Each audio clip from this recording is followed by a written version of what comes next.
दोस्तों, क्या गोवा के जंगल खा रहे हैं बिल्डर? क्या विकास के नाम पर मिट रहा है गोवा के जंगलों का वजूद? कंक्रीट के जंगल बनाने की होड़ में क्या मिटाया जा रहा है गोवा के जंगलों का नामो निशान? कौन है बर्बाद होते जंगलों का असली गुनाहगार? बिल्डर, सरकार, प्रशासन या फिर भूमाफिया? गोवा, जिसे भारत का पर्यटक स्वर्ग कहा जाता है, आज अपने हरे भरे जंगलों को खो रहा है। पश्चिम घाट के सदाबहार जंगल, जो गोवा की आत्मा है, तेजी से कंक्रीट के जंगल की भेंट चढ़ रहे हैं। भारतीय विज्ञान संस्थान यानी IISc की एक लेटेस्ट रिपोर्ट ने चौंकाने वाला खुलासा किया है। दरअसल दोस्तों, 1990 के दशक से गोवा के सदाबहार जंगलों में 11% की कमी आई है। ये ना सिर्फ पर्यावरण के लिए खतरा है, बल्कि गोवा की अर्थव्यवस्था और बायोडायवर्सिटी के लिए भी बड़ा झटका है। तो आखिर हो क्या रहा है?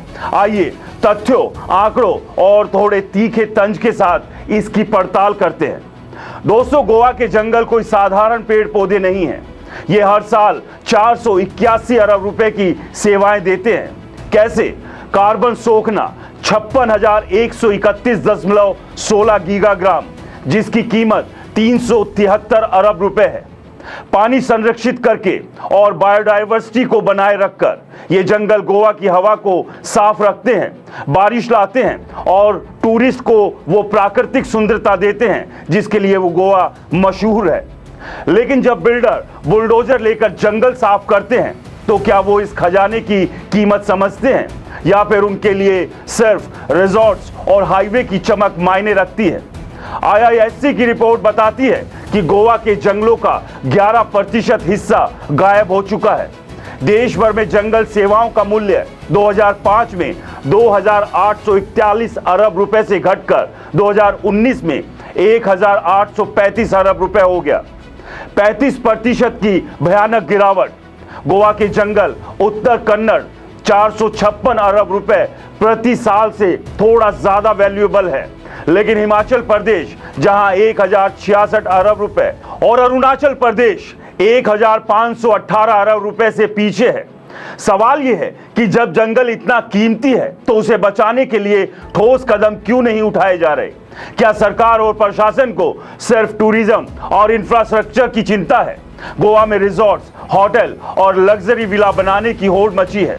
जंगल काटकर कंक्रीट के जंगल खड़े किए जा रहे हैं। क्या ये बिल्डर सिर्फ मुनाफे के भूखे हैं या उनके पीछे कोई बड़ा खेल है? विकास के नाम पर सड़कें, रेलवे और हाईवे बनाने के प्रोजेक्ट्स तेजी से मंजूर हो रहे हैं, लेकिन जंगल संरक्षण के लिए नियमों का पालन कितना हो रहा है? दोस्तों, पर्यावरण मंजूरी की प्रक्रिया में कितनी पारदर्शिता है? गोवा में हर साल लाखों पर्यटक आते हैं। उनके लिए सुविधाएं बढ़ाने के चक्कर में जंगल बलि चढ़ रहे हैं। लेकिन क्या पर्यटक वाकई ही कंक्रीट के जंगल देखने आएंगे? विकास का ढोल पीटने वाले कहते हैं कि गोवा को विश्व स्तरीय बनाना है, लेकिन अगर जंगल ही नहीं बचे तो गोवा की वो पहचान कहां बचेगी जो उसे हिंदुस्तान का हवाई बनाती है? कंक्रीट के रिजॉर्ट्स और हाईवे क्या गोवा की आत्मा को बचा पाएंगे, या फिर हम सिर्फ एक और बेनाम शहर बनकर रह जाएंगे जहां ना जंगल होंगे, ना बायोडायवर्सिटी और ना ही वो सुकून जो गोवा को खास बनाता है? इस सब के बीच शोधकर्ता क्या चेतावनी दे रहे हैं? गोवा के जंगलों और बायोडायवर्सिटी का तुरंत मूल्यांकन जरूरी है। कुछ ठोस कदम हो सकते हैं। पहला, जंगल संरक्षण कानून को सख्ती से लागू करना, अवैध कटाई और भूमि हड़पने पर कड़ी कार्रवाई हो। दूसरा, टिकाऊ पर्यटन मॉडल, पर्यटकों की भीड़ को संभालने के लिए पर्यावरण अनुकूल नीतियां बने। तीसरा, स्थानीय समुदाय को शामिल करना, जंगल संरक्षण में स्थानीय लोगों की भागीदारी बढ़ाई जाए ताकि उनकी आजीविका भी बचे और जंगल भी। चौथा, विकास परियोजनाओं की निगरानी, हर परियोजना की पर्यावरणिक जांच पारदर्शी हो और जनता को जानकारी दी जाए। गोवा के जंगल सिर्फ पेड़ नहीं बल्कि उसकी सांस है। अगर ये सांस रुकी तो क्या गोवा वही रहेगा, या फिर हम सिर्फ इतिहास की किताबों में पढ़ेंगे कि कभी गोवा में हरे भरे जंगल हुआ करते थे? असली गुनाहगार चाहे बिल्डर हो, सरकार हो या भूमाफिया, सवाल ये है कि जंगल बचाने की जिम्मेदारी कौन लेगा? समय है कि हम सब जागे, वरना गोवा की प्राकृतिक सुंदरता पूरी तरह से खत्म हो जाएगी। दोस्तों, आपको क्या लगता है हमें कमेंट्स कर जरूर बताएं। और आपसे रिक्वेस्ट है कि अगर आपने चैनल को सब्सक्राइब नहीं किया है तो चैनल को सब्सक्राइब करना ना भूलें। नमस्कार।